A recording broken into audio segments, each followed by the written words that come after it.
रज़ाक का पहला जब टूर था तो मैं उस टीम का कप्तान था। अच्छा, अंडर 19 फर्स्ट से नहीं, पाकिस्तान ए टीम का। तो डे फर्स्ट से उसका जो modern day of cricket playing style है ना, उसका जो टेक्निक थी या उसका जो सेटअप था, खड़े होने का स्टाइल जो था, वो बिल्कुल अकॉर्डिंग टू मॉडर्न साइंटिफिक तरीका था। उसकी वजह ये है कि जो फ्रंट लेग क्लियर हो गई। जब आपने पावर हिटिंग करनी है तो आपका फ्रंट लेग फ्री होना चाहिए। तो रज़ाक को भी अगर ओवरऑल उसका पूरा कैरियर देखें तो उसका फ्रंट लेग क्लियर बहुत क्विकली हो जाता है। तो यही वो वजह थी। अच्छा, ये एक सेकंड यहीं पे रुकिए। नहीं, लेकिन आप देखें, अब्दुल रज़ाक का फ्रंट लेग क्लियर है, क्या फिन एलन छक्के नहीं मारता? देखिए फिन एलन, देखे उसमें ये है कि फिन एलन 19 छक्के अभी उसने पीछे लगाए हैं मेजर लीग में। उसने बहुत तेज तरीन सेंचुरी भी की है मेरा ख्याल। आपके अगेंस्ट भी 156 किया है उसने। तो ये जरा बयान करिए, फिन एलन अगर वो क्लियर करता है फ्रंट लेग तो क्या साइम अयूब को भी करना पड़ेगा वैसे ही? उसने तो अपनी टेक्निक को में रहते हुए उसको इम्प्रूव कर ये बात है। देखें उसमें होता ये है कॉन्टैक्ट विद द बैट। हाँ जी, कई दफ़ा पिच आपको इतना आइडियल मिलता है कि आपको फ्रंट लेग क्लियर करने की ज़रूरत नहीं पड़ती। हमारी जो एशियन पिचेस हैं उसमें थोड़ा सा फ्रंट लेग क्लियर करना पड़ता है, क्योंकि ज़्यादा जो पिचेस हैं अब्रॉड की वो थोड़ा सा बहुत ऊंचा आता है। तो आपको एक फेयर आइडिया चाहिए होता है कि कॉन्टैक्ट कहाँ करना है। तो उस पर ज़्यादा उनका स्किल डेवलपमेंट, जिस तरह ये कैंप लगा है, तो आपको इस तरह के ड्रिल डिजाइनिंग करनी पड़ेगी कि अगर आप यहाँ नहीं, लेकिन मुझे बात ये कि आप जो बात कर रहे हो ना, ये कर रहे हो एक टेक्निकल कि कैसे होना ऐसे चाहिए। ये लोग जो छक्के मारते हैं ना, ये जो लाला छक्के मारता था या फिन एन उन्होंने उसकी बात की है, ये सबके अपने ही एक खेलने के स्टाइल है। वो वहां पर वो नहीं है कि आपने खड़े कैसे होना है तो फिर निकलना कैसे है, आपका पैर कैसे, चीजें बड़ी उनका ऐसा नहीं है। वो तो आप खेलते हैं तो अपना जेन्युइन स्टाइल है ना उनका। बड़े शॉट्स की तरफ जाते हैं तो इसमें आपकी स्ट्रेंथ ट्रेनिंग कितना किरदार अदा करती है? देखो, इससे स्ट्रेंथ ट्रेनिंग तो हमेशा आपको सपोर्ट करती है, लेकिन असल चीज़ होती है कि आपका कांटेक्ट विद द बॉल और आप ब्रेव कितने हैं। हाँ। क्योंकि जितनी भी, चाहे आप बॉलर्स हैं, चाहे आप स्पिनर्स भी हैं, इवन के आप विकेट कीपर भी हैं, इवन के आप स्लिप फील्डर भी हैं, you need to be a big heart. जब तक आप इंजॉय नहीं करेंगे, जब तक आप उस चीज़ को रियलाइज़ नहीं करेंगे कि यार जो क्रिकेट में एथलेटिकिज्म है, जिसमें आप इस तरह कह सकते हैं कि जो scientific method of playing style, वो बहुत इंपॉर्टेंट रोल प्ले कर रहा है आजकल। तो उसमें जो आपने बात की वो भी बहुत ज़्यादा इम्पोर्टेंट है।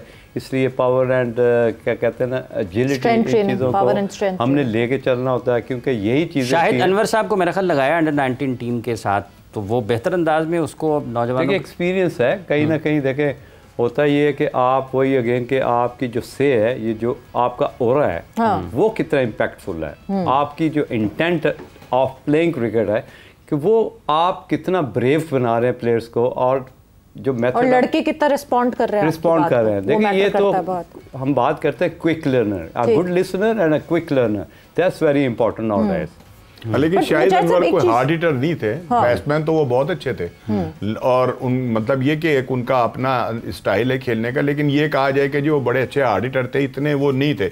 और दूसरी एक बात और मैंने जो मैंने महसूस की है, इसमें ना आपकी आई कांटेक्ट का बड़ा दखल है। जिस बैट्समैन को बॉल जो है वो नजर आती है ना पहले से, वो जहां चाहता है वो वहां खेल लेता है। उसके लिए ये जरूरी नहीं होता कि वो खड़ा कैसे, उसका स्टाइल क्या है या क्या उसको कैसे खड़ा होना चाहिए था, ये नहीं है।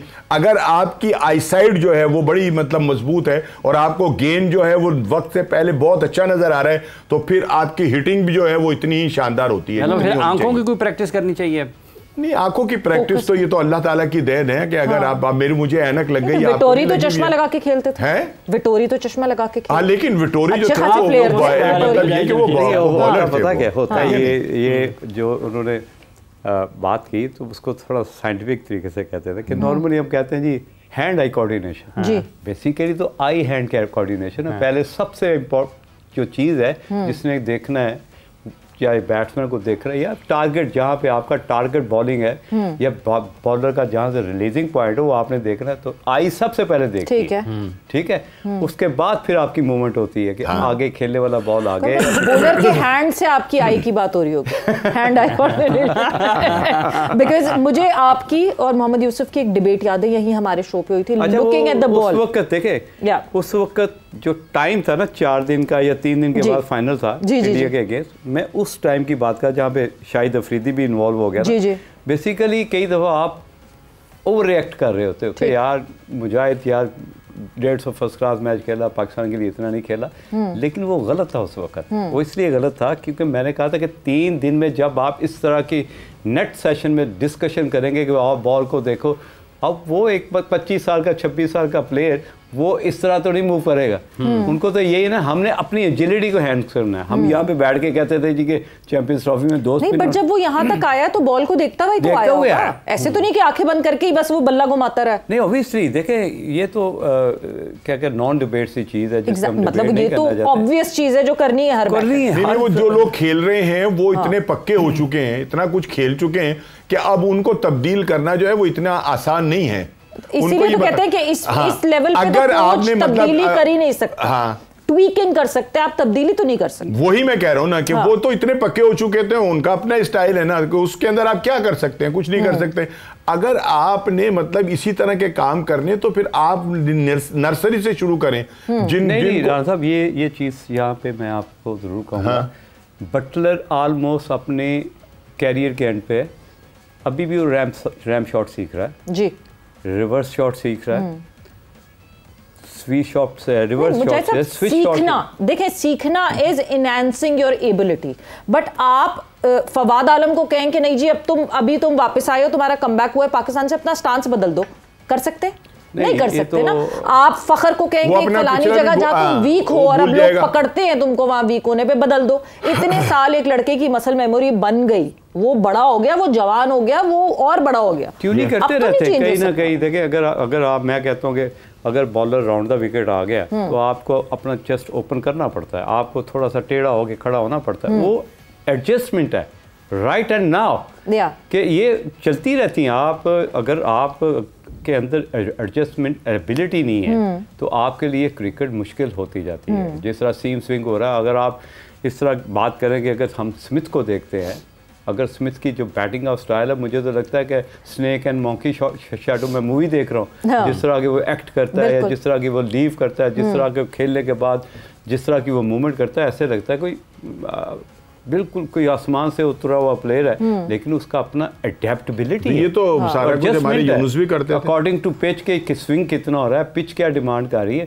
वो इस चीज़ पे कभी भी फोकस नहीं करता कि मैं किस तरह का खेल रहा हूँ, मैं खूबसूरत खेल रहा हूँ कि नहीं। इसी वजह से बाबर आजम क्रिकेट में लास्ट अपने कैरियर की इस सिचुएशन में फंसा है, क्योंकि उसने अपनी क्रिकेट को ज़्यादा ब्यूटी करने के लिए उस चीजों पे ज्यादा फोकस किया जहां पे लोग कहते हैं क्या कवर ड्राइव है, एडजस्टमेंट की फ्लेक्सिबिलिटी नहीं है, वो उसने नहीं की, जिसकी वजह से वो फंस गया। वो एडजस्टमेंट तो आपको फॉर्मेट टू फॉर्मेट भी बदलनी पड़ती है, आपको T20 में एक डिफरेंट तरीके से अपने आप को अप्लाई करना पड़ता है, ओडीआई में और टेस्ट में एक डिफरेंट तरीके से। यही वो एडजस्टमेंट है जो बाबर कर नहीं पाया, रिजवान कर नहीं पाया, जिसकी वजह से टीम से बाहर हुए। क्योंकि नाउडेज आपको जब तक लॉफ्टेड शॉट नहीं आने पड़ेंगे to move the fielder, to change the mind of captain, तब तक आप अपनी जो 60 वाली इनिंग है उसको 100 पे कन्वर्ट नहीं कर सकते। ये वो मेथड थे जिसको इमीडिएटली, क्योंकि इतने एक्सपीरियंस हो चुके थे, इनको अपनी जो गेम स्टाइल एक्सपीरियंस, अभी तो स्किल डेवलपमेंट कैंप था।